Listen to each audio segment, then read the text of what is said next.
안녕하세요. 11번째 강의입니다. 이번부터는 이제 섹션 5에 접어들어서 카메라에 대한 이야기를 하기 시작할 텐데요. 카메라라는 개념에 대해서는 이제 지난 강의 10강에서 카메라 쉐이크에 대한 이야기를 하면서 어느 정도 이제 TV 페인트에서 어떤 식으로 활용하는지 기본을 한번 보여드리고 또 그 개념에 대해서 어느 정도 이제 맛보기를 했었는데요.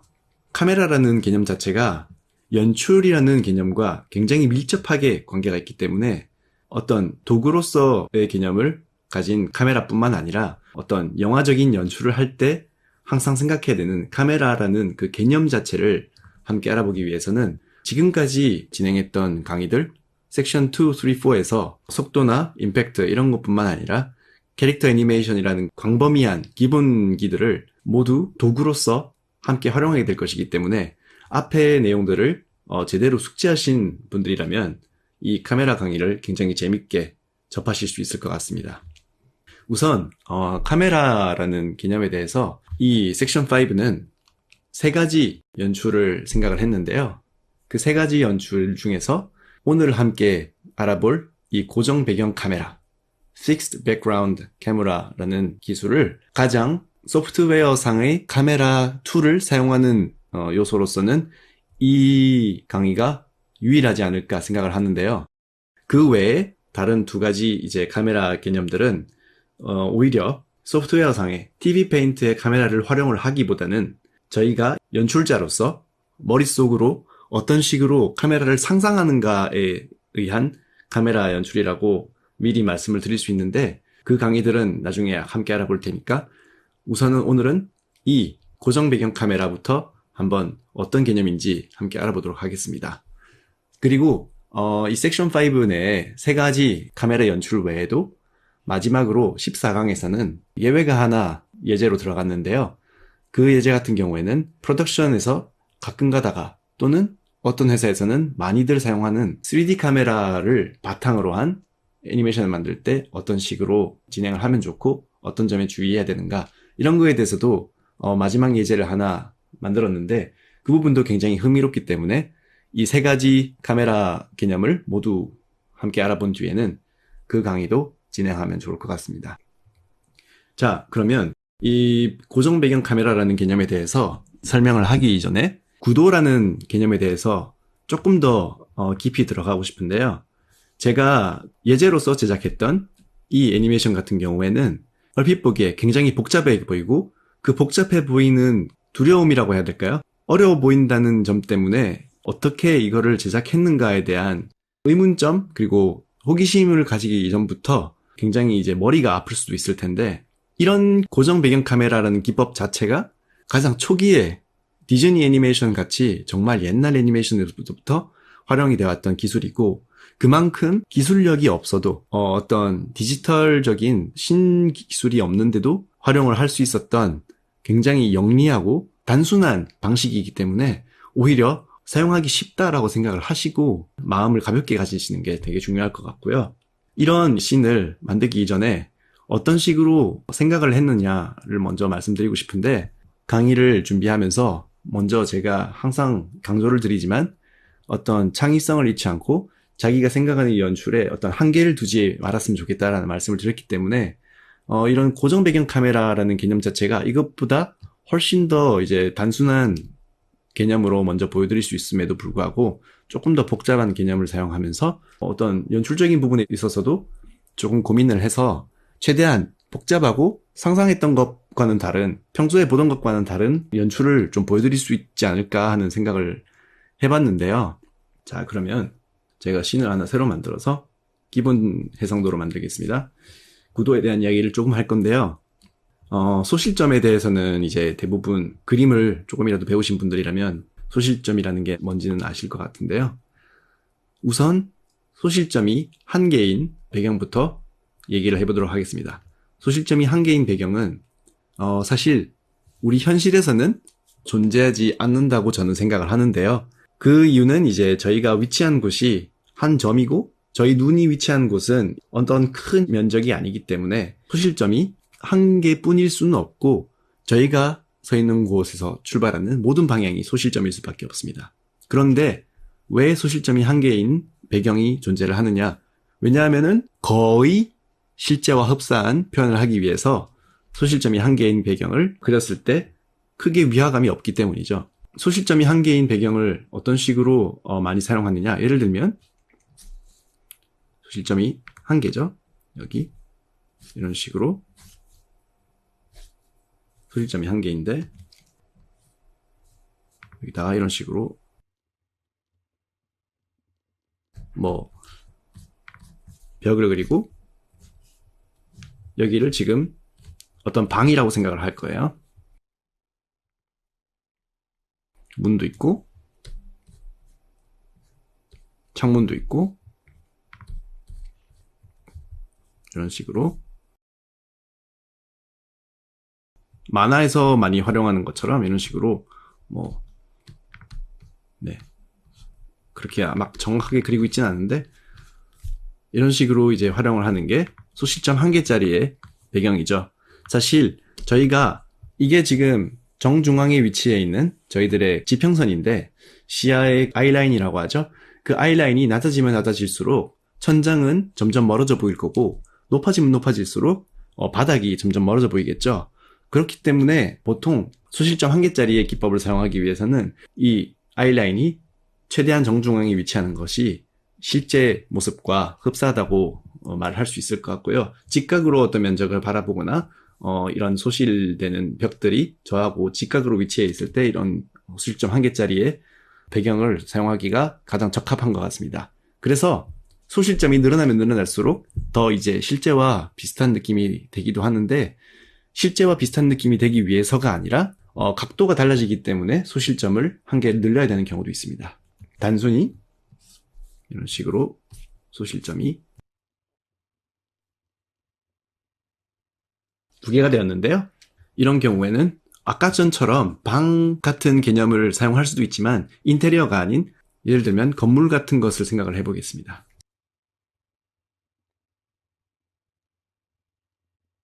이런 식으로 두 개의 소실점에 맞춰서 저희가 지금 아까처럼 어떤 면적을 직각으로 바라보는 것이 아니라 반대로 이제는 그 모서리 부분에 지금 위치해 있기 때문에 두 개의 벽들이 직각으로 나아가는 모습을 제대로 보여주기 위해서는 이 두 개의 소실점이 필요가 되게 됩니다.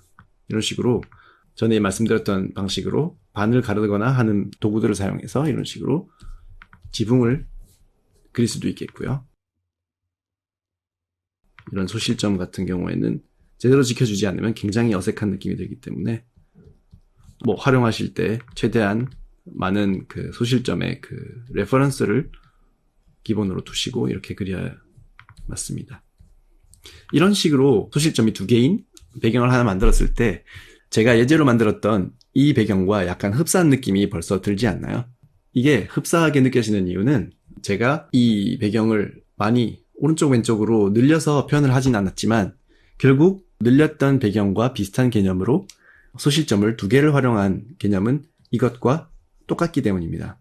소실점이 두 개 이상인 경우도 이제부터 알아볼 테지만 이제부터 fisheye-라는 개념에 들어가기 때문에 거기서 조금 더 추가된 어떤 입체감 같은 개념이라고 보시면 될 것 같고요. 그러면 소실점이 3개일 때는 어떤 개념일까요? 소실점이 3개인 것은 예를 들어서 제가 아까 말씀드린 것처럼 저희의 아이라인이 정중앙에 위치해 있지 않고 조금 더 밑으로 내려가거나 했을 때 결국 우리가 바라보는 물체가 조금 더 위가 멀어지게 되겠죠. 아이라인이 내려가면 저희는 좀 더 바닥에 가까이 위치하게 되고 그러면 올려다보는 어떤 느낌이 나타날 수밖에 없게 되는데요. 자, 소실점 오른쪽 왼쪽의 소실점을 그대로 아까처럼 활용을 하고 직선을 일부러 사용하지 않고 손으로 대충 이렇게 그리고 있는데 그렇게 해도 충분하다는 것을 보여드리기 위해서 최대한 간결하게 설명을 드리고 있습니다. 자, 아까와 같이 이런 식으로 건물을 소실점 2개를 활용해서 그릴 수 있을 텐데요. 만약에 이 건물이 굉장히 크다고 생각을 해볼게요. 어떤 빌딩 같은 느낌, 정말 고층 빌딩 같은 느낌으로 굉장히 크다고 생각했을 때 저희가 이제 바닥에 가까이 위치해 있으면 이 빌딩이 그냥 이렇게 올라가게 보이지는 않겠죠. 그 느낌을 좀 더 이제 추가하기 위해서 세 번째 소실점이 나타나게 되는 것이고, 그 소실점을 활용을 해서 이런 식으로 화면에 들어오게 그려주고요. 이 소실점을 활용을 해서 이런 식으로 그려줄 겁니다. 약간 고층 빌딩 같은 느낌이 탄생했죠. 자, 이렇게 그렸을 때 저희가 아까와 똑같은 개념인데 이 물체의 정중앙에 위치해 있지 않고 아래에서 위로 올려다본다라는 느낌을 추가하게 된 것이죠. 그렇다면 네 번째 소실점을 추가해서 4개의 소실점인 배경을 그렸을 때는 어떤 느낌일까요? 결국 그러면 저희가 아까 위치했던 정중앙으로 돌아오게 됩니다. 그런데 정중앙으로 돌아왔을 때, 자, 그러면 제가 이 그림을 작게 한번 그려볼게요. 이 그림을 카피를 해서 작게 만들어 보겠습니다. 저희가 지금 이 건물의 정중앙에 위치하는 곳에 저희 아이라인이 이렇게 있고 건물을 이렇게 그림을 그렸는데 이 건물은 이제 다시 그릴게요. 자, 저희가 지금 위치한 정중앙의 부분의 이 부분은 이런 식으로 크게 이제 이그러지거나 하지 않죠. 왜냐하면은 저희가 바라보고 있는 곳과 이 아이라인과 굉장히 가까운 부분이니까요. 그렇지만 저희가 예를 들면은 고층 빌딩이 100층짜리 빌딩이 있다고 생각해 봅시다.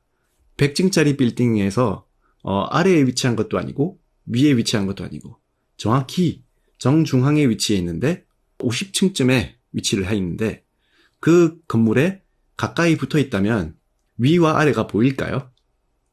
사실 우리가 이제 고개를 들거나 고개를 내리지 않는 이상 그 건물의 위아래가 보이지 않겠죠. 그렇게 생각을 하셨을 때 사용하게 되는 개념이 피쉬아이인데요. 저희가 보이지 않는 부분도 이 그림 안에 들어오게 하기 위해서 고개를 위로 들어 올렸을 때의 개념과 고개를 밑으로 내려다 봤을 때 보이는 그런 광경들, 이 두 가지를 모두 다 표현을 해주는데 이런 식으로 모든 이제 소실점을 함께 활용해주면서 지금 소실점이 굉장히 가깝기 때문에 어색하게 나올 수도 있을 거예요. 사실 이런 기법을 활용하기 위해서는 소실점을 충분히 멀리 둬야 되거든요. 그런데 일단은 그냥 한번 그려보겠습니다. 여기와 여기. 그래서 이 두 개의 소실점을 활용하면 이런 그림이 될 텐데 뭔가 이상하죠. 이 부분하고 그리고 이 소실점의 이 부분하고 그러면 어떻게 여기를 이어줘야 되느냐. 피쉬아에서 사용하는 부분은 이 위에 있는 이 소실점과 이 소실점의 그 각도들을 이렇게 뻗어나간 각도가 서로 만나는 부분이 이렇게나 멀리 있잖아요. 이렇게 둥글게 말아줍니다. 이런 식으로요. 이 위에 있는 소실점에서 이 밑에 있는 소실점까지의 거리를 처음에는 그대로 각도를 유지하다가 중간에 이 직선으로 된 중간에 제가 그려놓은 이 건물의 그 가까운 부분 아이라인에 가까워지면 가까워질수록 직선이 되었다가 다시 아래로 내려가는 이런 식의 둥그러진 구도를 사용을 해주면서 피쉬아이가 되는 건데요. 이런 식으로 이제 그 선을 지켜주면서 건물을 그리게 되면 아까처럼 어떻게 이제 그 선들을 만나게 해야 될지 고민할 필요가 없어지고 이렇게 피쉬아이 효과로 인해서 휘어진 느낌의 건물을 그려줄 수가 있게 되죠. 100층이라고 했는데 100개를 이제 선을 그리진 않을 거고요. 100층짜리 건물에서 중간에 위치한 상태로 이제 위아래를 다 들어오게 그렸을 때 이런 느낌이 된다라는 식으로 이해하시면 될 것 같습니다. 이거를 그대로 활용을 했을 때 제가 아까 이제 제작했던 예제 부분에 이 절벽 배경을 그런 식으로 이제 그림을 그린 건데요. 그러면 구도를 소실점을 1개, 2개, 3개, 4개를 활용했을 때 어떤 식으로 이제 도구를 사용해서 배경을 표현할 수 있는가에 대해서 말씀을 드렸으니까 왜 이런 식으로 활용을 해서 카메라 연출을 했는가라는 거에 대해서 말씀을 드릴 건데요. 그러기 위해서는 일단 긴 배경을 한번 만들어 보겠습니다. 제가 지금 활용한 여기 그 해상도는 평소에 사용하던 1920의 HD 해상도인데요. 큰 배경에서 카메라를 안에 움직이기 위해서는 이런 식으로 아주 긴 큰 프로젝터를 하나 만들었거든요. 똑같이 이제 예를 들면은 1920에서 2500 정도로 올려주고 높이는 뭐 한 5000 이런 식으로 해서 굉장히 길다란 프로젝트를 하나 만들어주고요. 이 프로젝트 안에서 아까와 같이 배경을 하나 그려볼 건데요. 방금 제가 제작했던 그 빌딩 같은 개념으로 한번 제가 똑같이 그려보겠습니다. 이런 식으로 위에 소실점이 있을 것이고 아래로 낙하한 데는 이런 소실점이 있을 것이고 여기도 이런 식으로 해서 대강이나마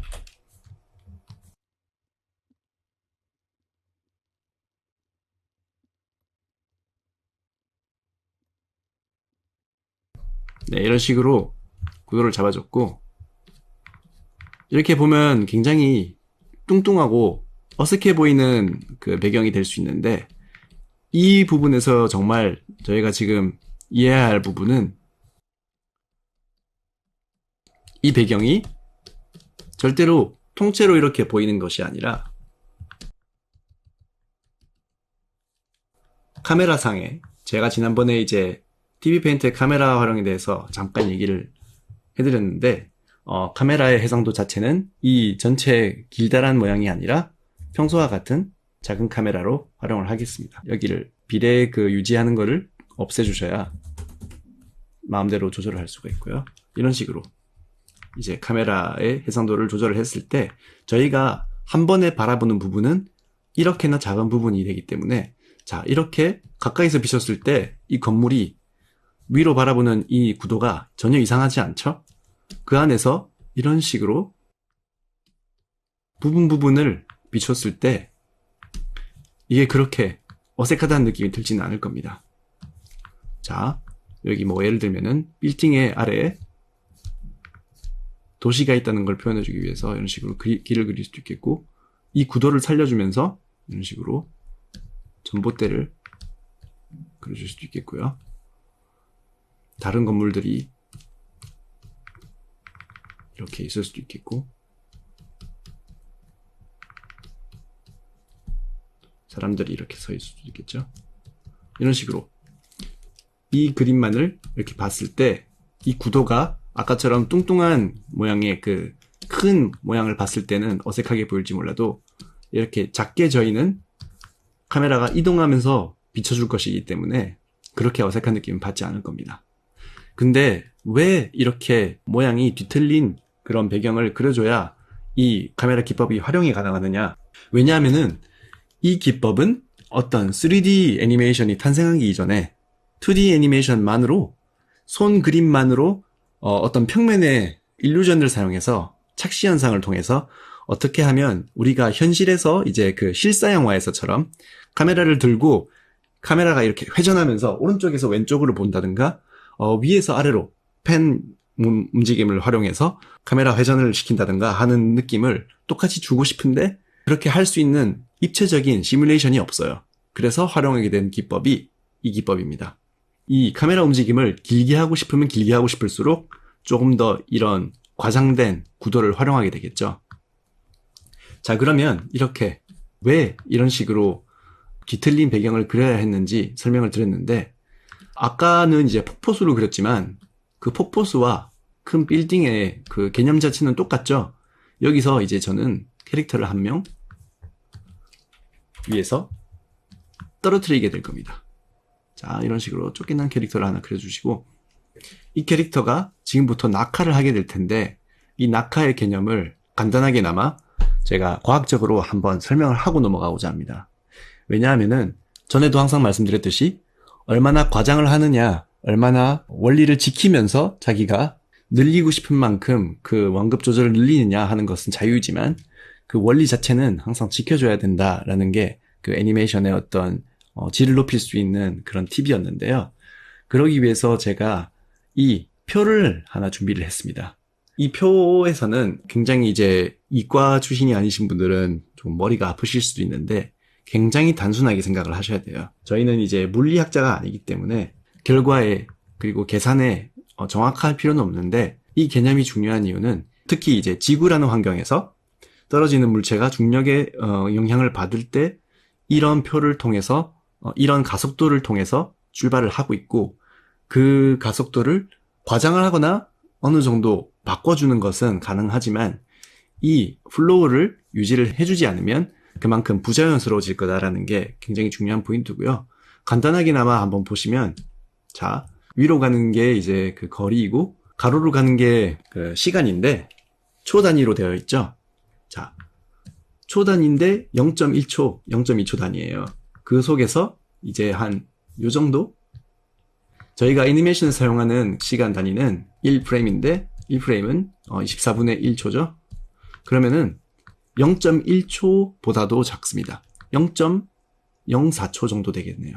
그러면 얼추 여기 있는 점선들이 이제 다 1프레임은 아니고 3개로 나눈 것 같은데 요 정도. 그러니까 거의 이 점선들 그리고 이 동그란 표식들과 비슷한 개념이 이제 1프레임 정도라고 생각을 하고 그냥 이렇게 봐도 될 것 같은데 자, 물체가 처음 떨어지기 시작할 때 첫 프레임은 요 정도밖에 움직이지 않습니다. 딱 요 정도예요.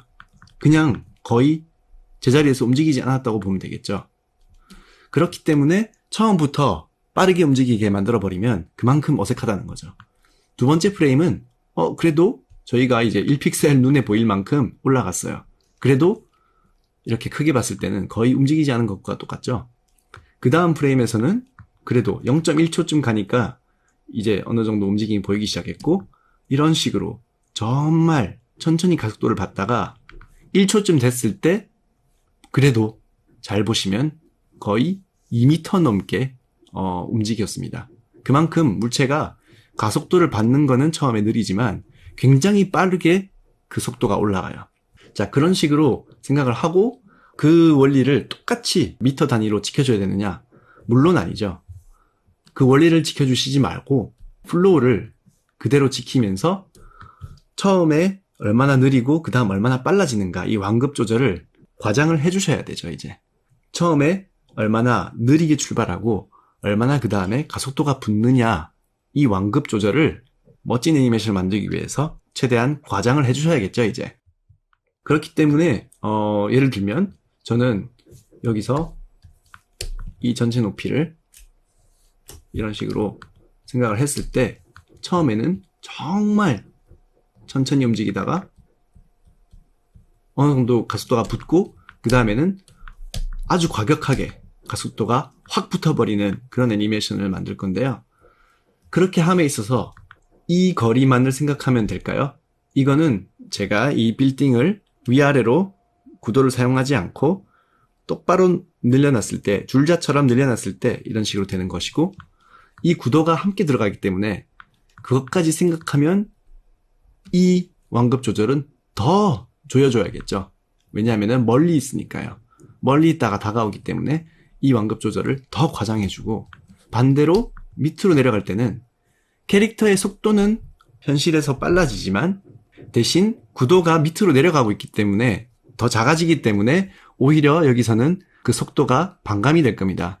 그래서 여기서 캐릭터의 속도가 어느 정도 가속도가 붙었는데 대신에 구도가 빠르게 이제 작아지고 있기 때문에 반대로 다시 스페이싱이 작아져 버리게 되겠죠. 그런 식으로 생각을 하면서 이제 캐릭터 애니메이션을 한번 포징을 잡아 보겠습니다. 크게 8프레임 정도로 캐릭터가 이제 어느 정도 이제 그 엔티시페이션을 줘야 되니까 먼저 점프를 할 거예요. 점프를 했죠. 그 이후에는 완전히 허공에 떠올랐으니까 여기서부터는 중력의 그 영향만을 받겠죠. 여기서부터는 4프레임씩 제가 어떤 그 구도의 선을 지켜주면서 캐릭터가 이제 낙하산이 있는 것도 아니고 오른쪽 왼쪽으로 움직이지는 않을 테니까 궤도는 절대로 바뀌면 안 되겠죠. 그래서 항상 말씀드렸듯이 만약에 그 캐릭터의 위치를 잘 고수하는 게 어려우시다면 이런 무게중심의 부분을 잘 활용해서 최대한 이 무게중심이 자기가 원하는 스페이싱에 위치하게끔 이 무게중심 하나만 활용하면서도 이런 식으로 먼저 틀을 잡을 수가 있습니다.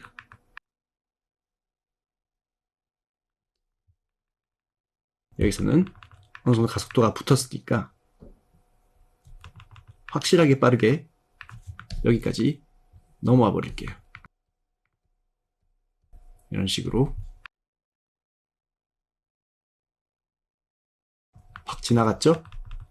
지나갈 때 이 중간에도 조금 더 잘게 잘라서 이 캐릭터가 크게 지나갔던 이 부분을 저희 카메라에 가까이 지나갔던 그 부분을 좀 더 강조를 해주고 다시 4프레임의 엑스포지션으로 나머지 낙하하는 프레임들도 아까 그 빨간색으로 표시했던 그런 스페이싱을 생각을 하면서 한번 포징을 잡도록 하겠습니다. 지금은 그 골반의 그 무게중심 부분만을 사용해서 이런 식으로 스페이싱을 잡아봤는데요.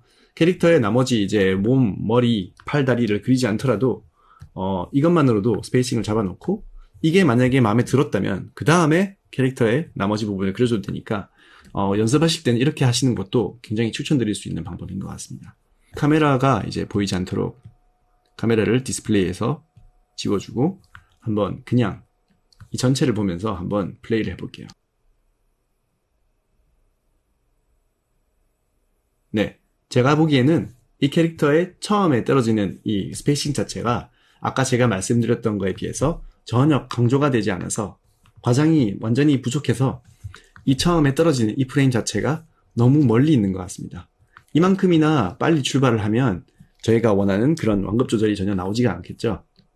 그렇기 때문에 훨씬 더 가까이 이 캐릭터가 이렇게 점프를 하고 그 다음에 그 점프했던 그 모션 자체가 나타나는 관성을 지켜주면서 훨씬 더 저 포즈에서 오랫동안 머무를 수 있게 스페이싱을 확 줄여버리겠습니다. 이런 식으로요. 전에 있던 프레임들을 여러 개를 이렇게 표시해보면 훨씬 더 이렇게 좁아졌죠? 스페이싱이. 그런 식으로 하면서 여기서 굉장히 빠른 속도로 커지고 저희에게 다가오는 이 프레임이 조금 더 과장될 수 있게 이렇게 멀리 스페이싱을 두고요. 또 여기 떨어지는 모션은 처음보다는 훨씬 빨라야 되는데 굉장히 느려진 감이 있기 때문에 이 4로 되어 있는 엑스포지션들을 전부 3으로 바꿔버리도록 하겠습니다. 자, 타이밍도 활용해서 이런 식으로 조절을 했죠? 그러면 제가 원하는 느낌이 되었을지 한번 플레이를 해볼까요? 훨씬 더 초반에 이렇게 출발이 느리고 가속도가 빠르게 붙으면서 저희 앞을 훅 하고 지나가는 그 속도감이 느껴집니다. 이거는 이제 전에 강의에서도 많이 같이 다뤘던 그런 부분들이기 때문에 그걸 잘 이해하셨다면 제가 지금 어떤 식으로 생각을 하면서 이런 가속도의 조절을 했는지 충분히 쉽게 이해하실 수 있을 텐데요. 그런 부분을 이미 지금 조절을 했기 때문에 그러면 나머지 캐릭터의 신체 부위도 추가만 해주고 그 구도에 의해서 캐릭터가 점점점 커지는 부분, 그런 부분들을 유의를 해주면서 이렇게 구도에 맞춰서 캐릭터가 커지죠? 그런 거를 잘 활용을 해주시면서 캐릭터의 나머지 부위들도 이렇게 그려주실 수 있고 그 캐릭터가 지금은 위로 바라봤기 때문에 이렇게 배가 보이고 캐릭터의 앞이 이렇게 팔다리가 다 잘 보이지만 떨어지면 떨어질수록 어떤 그 포징의 변화가 없다고 치더라도 점점점 그 캐릭터의 배가 보이지 않고 등이 보이게 되겠죠. 다리는 이 구도에 의해서 짧게 보일 것이고 이 골반 부분도 상체에 의해서 좀 가려지면서 이런 식으로 매우 간단한 캐릭터라고 하더라도 포징의 각도는 지켜주면서 그렇게 진행을 해야 되겠죠. 저희하고 가장 가까운 부분에 이렇게 다가왔을 때 여기에서는 아마 머리가 저희 앞을 가장 가깝게 이런 식으로 지나가게 될 겁니다. 캐릭터의 그 팔다리는 이런 식으로 화면 밖으로 나갈지도 모르고요.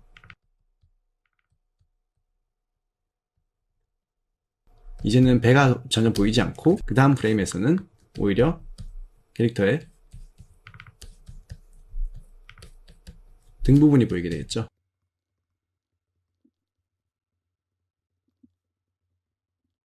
자, 이런 식으로 밑으로 떨어지는데, 이런 프레임에서는 전에 저희가 활용했던 그런 도구들을 적극 활용해 줄 수 있겠죠. 지금은 러프 단계이고 이제 분명히 이런 틀들을 다 잡아놨을 때 인비트윈도 추가해주고 하면서 나중에 좀 더 클린업 해주는 타이다운 작업에 들어가게 되겠지만, 그런 작업에 들어가셨을 때 이제 이런 부분에서는 예를 들면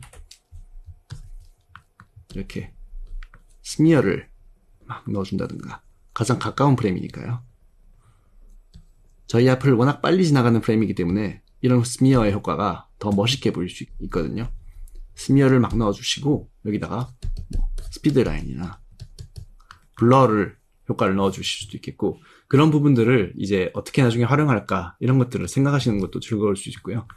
이 캐릭터의 이제 신체 부위를 다 그렸고 어느 정도 속도의 틀은 잡았다고 생각하니까 조금만 제가 그 브레이크다운을 넣어주도록 하겠습니다. 이 캐릭터가 그래도 움직임의 틀은 잡아놨지만 프레임 레이트 자체가 이제 그림의 개수가 아직도 많이 적기 때문에 조금 딱딱하게 보일 수 있는 부분들을 좀 더 잘 보여드리기 위해서 이런 식으로 인비트윈을 브레이크다운을 넣어주고요.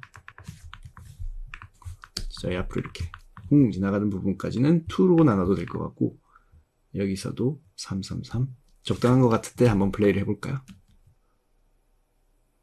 네, 캐릭터가 위에서 이렇게 떨어지는 모션 자체가 아까보다 훨씬 더 완급 조절을 했기 때문에 이렇게 처음에 느리게 출발했다가 저희 앞을 빠르게 지나가는 모션이 훨씬 더 자연스럽게 보이고 앞을 스쳐 지나가는 그 속도감이 느껴지죠. 이런 부분을 이제 카메라가 따라가야 되는데, 그 따라가는 모션은 지난번에 제가 보여드렸던 쉐이크 카메라의 활용법과 다르지 않고요. 그리고 또 이제 TV 페인트 자체가 제가 말씀드렸듯이 그렇게 카메라 활용에 최적화가 된 툴은 아니지만, 제가 지금 하고 있는 것처럼 이런 식으로 포즈를 잡아놓고 또 이 커브를 활용해서 처음에는 느리게 이런 식으로, 그리고 이 캐릭터가 처음에 이제 어떤 식으로 잡히는가를 잘 보시면서, 처음에 뛰어올랐을 때는 이런 식으로 저희 눈에 잡혀야겠죠? 보시면서 이렇게 활용할 수 있는 부분들이 또 그나마 좀 괜찮기는 한데, 그렇다고 해도 그렇게 편한 툴은 아니라는 거는 인정을 해야 될 것 같습니다. 그러니까 최대한 이제 카메라 자체의 활용에 대해서는 다른 툴이 더 뛰어나다는 거를 숙지를 하시면서 제가 지금 하고 있는 이런 카메라 조정의 개념 자체만 잘 이해를 하시면 더 유용할 것 같고요. 이런 식으로 이 캐릭터가 화면에 잘 들어올 수 있는 그 구도로 제가 이 카메라가 잘 따라갈 수 있는지를 보면서 가속도를 확 붙였죠. 이런 식으로요. 카메라의 위치에 맞게 조절을 해주면서 여기서는 그냥 속도를 확실하게 이즈아웃 해주시고, 자, 이렇게 하면 카메라를 표시를 했을 때 과연 어떤 식으로 보일까요? 이 캐릭터가 떨어지는 모션을 따라서, 그리고 배경을 훑듯이 이 빌딩의 그림을, 이렇게 간단하게 그린 빌딩이지만 결국 그 구도 자체가 모든 공간과 속도의 일그러짐을 표현을 해줄 것이기 때문에 이렇게 플레이를 해보시면 이런 식으로 저희가 진짜로 카메라를 들고 위를 보고 있다가 아래로 내린 것 같은 그런 비슷한 착시 현상을 일으켜주는 그런 효과를 낼 수가 있습니다. 그 예제는 이런 식으로 제가 제작을 한 것이고요. 이 예제에 있어서 제가 조금 몇 가지 더 드릴 수 있는 팁들은, 예를 들면 이 배경 그림을 그냥 이렇게 보셨을 때 이 배경 자체도 이런 식으로 어느 정도 애니메이션이 들어갈 수 있게 할 수 있고요. 그러면 그 배경 자체가 움직이고 있기 때문에 조금 더 생동감 있게 나타나게 되겠죠. 그리고 이 캐릭터가 떨어지는 모션 자체는 그냥 오로지 중력에 의한 움직임이기 때문에 그렇게 대단할 건 없는데요. 그 캐릭터의 이런 공간적인 각도의 움직임, 처음에는 배가 잘 보이다가 이렇게 점점 구도가 뒤집히면서 지금은 거의 얼굴이 맨 앞으로 나오고 있고 그 이후에는 등이 보이기 시작하면서 이렇게 위에서 바라보게 되는 그런 것들을 잘 지켜주시면서 여기서 심심하다고 생각돼서 저는 액션을 하나 더 추가를 했는데요. 여기서 떨어지고 있다가 간달프처럼 이렇게 어떤 큰 새가 날아와서 이 캐릭터를 낚아채서 살려주고 있죠. 구해주는 이런 모션을 넣었는데 이런 부분에서도 내려가던 카메라 움직임을 마지막에 이 선을 잘 보시면 카메라의 모션을 왼쪽으로 싹 꺾어주면서 이런 경우에는 이제 팔로우라고 하는데 이 캐릭터의 움직임을 따라가면서 말 그대로 팔로우하는 그런 기법인데 뭐 이런 거는 제가 뭐 설명을 해드릴 필요가 없을 정도로 간단하긴 하지만 팔로우를 활용함에 있어서 한 가지 팁을 드리자면 캐릭터보다 카메라가 살짝 늦은 것이 훨씬 더 느낌이 좋습니다. 왜냐하면 어떤 빠른 움직임이 화면에 나타났을 때 카메라맨이 그 화면을 이제 따라가기 위해서 같이 똑같은 타이밍으로 움직이면은 완전히 기계같이 되겠지만 현실성을 살리기 위해서 카메라가 조금 뒤늦게 출발하면 출발할수록 그 움직임이 너무나 빨랐다라는 그 느낌을 더 살릴 수 있기 때문에 카메라는 캐릭터보다 조금 더 늦게 출발해주는 게 좋고요. 이런 식으로. 그리고 뭐 이 캐릭터들 자체의 속도가 빠르다면 전에 말씀드렸던 것처럼 이런 모션 블러를 활용해주고 또 스미어도 활용해주고 그런 것들은 이제 도구로 마스터를 하셨을 테니까 그런 부분들을 활용해주는 거는 오히려 이제 즐거운 부분이고요.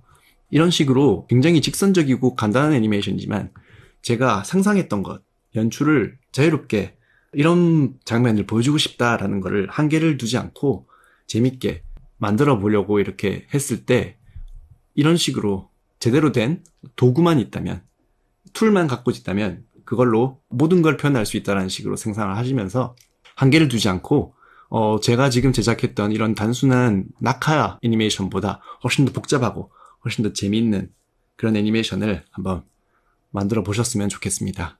그러면 고정 배경 카메라에 대한 이야기는 여기까지고요.